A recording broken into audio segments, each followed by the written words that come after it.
We're excited that God has put us in this place to navigate our way through this because this is how we experience God. People didn't experience God just sitting in Gossen. They experienced God more when they had to deal with getting out of Egypt and going across the Red Sea and surviving with no hospitals, no nothing in a wilderness that is just got all kinds of possible bacteria or whatever it is. That's when God is great and powerful and the stories erupt and everything is great. So people ask, when are we coming back? When are we coming back? When are we going to be able to have worship together? We've been navigating ourselves through this, and this is how we learn and experience God. We keep throwing around times like the end of May, the beginning of June.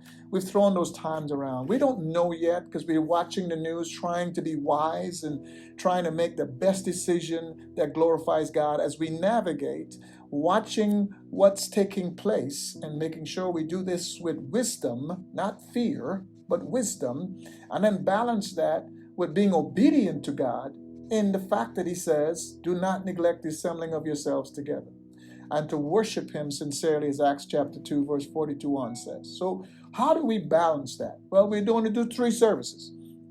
Start at 8 o'clock. It's going to look just like we have in our present virtual worship service.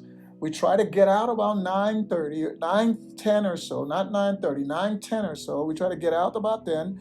We try to get another service in at 9:30. Does that affect our worship service and how we fellowship? No. We're going to make sure that we encourage fellowship. Distancing has to take place. Masks have to be on. We'll require masks to be on. And then when that 9:30 service is completed, by the time people are going out that service, we're going to start an 11 o'clock service, and we're going to be that, just like it is on virtual worship now. We're going to try to keep that going. Maybe it will go for 3 months. We don't know, but we know at least we're going to keep this in mind that we're going for this distance. And if God continues to do what He's going to do, we believe Him for that, and we see His powerful movement as He moves forward for that, then we will move to a different time and go back to our different times, but still keep the distancing as best as we can.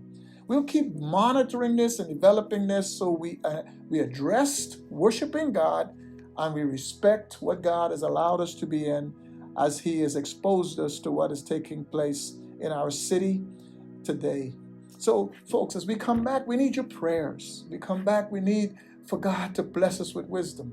And we need your prayers as we do this. So pray for that.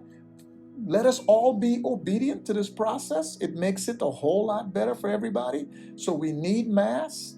We need some of you who know may have some health issues to wear gloves. We don't need anybody to make fun of anybody.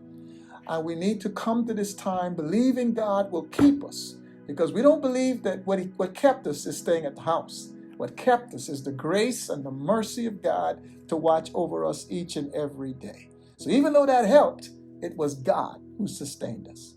So let us believe in the same way when we come back to worship. And please stay tuned to the time. We will send it out. We'll let you know when it is. We'll do everything we can to communicate on Sunday worship service as to when that time would be.